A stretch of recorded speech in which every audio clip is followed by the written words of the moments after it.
সবার পরিচিত, কিন্তু আজ একটু ভিন্নভাবে বানালাম মজার একটা নাস্তা। অল্প কিছু উপকরণ তৈরি। এই রেসিপিটি খেতে যেমন সুস্বাদু, তেমনি বানানো খুব সহজ। চলো রেসিপিটি দেখে নেওয়া যাক। এখানে আমি কিছু ঢেঁড়স নিয়েছি। এই ঢেঁড়সটা দিয়ে আজকে লোভনীয় রেসিপিটা তৈরি হবে। তো ঢেঁড়সগুলোকে সুন্দর করে আমি কেটে নিচ্ছি। এই ঢেঁড়সের নাস্তাটা বিকেলে যে কি জমে যাবে আড্ডায়, শুধু একবার ট্রাই করে তোমরা দেখবা।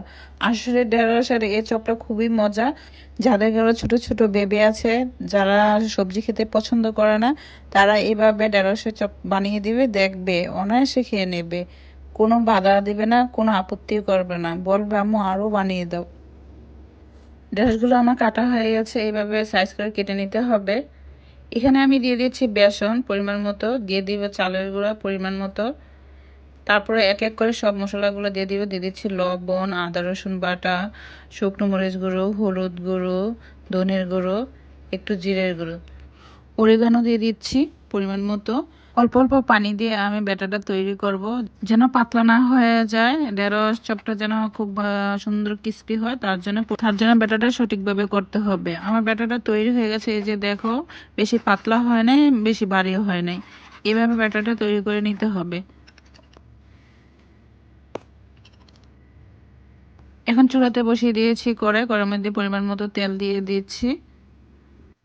তারপর এক এক করে ঢেঁড়সটা এই ব্যাটারের সাথে চুবিয়ে আমি তেলের মধ্যে দিয়ে দিব।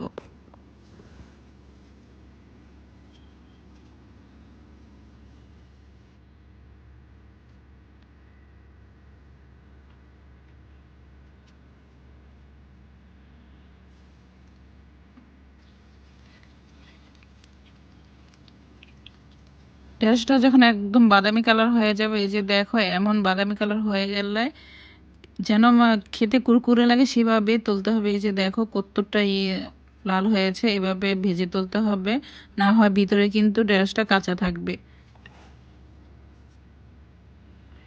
এই যে আমার ভাজা হয়ে গিয়েছে, ওপরে সাদা তিল দিয়ে পরিবেশন করে তোমাদেরকে দেখিয়ে দিলাম, কতটা ইয়াম্মি লাগছে না?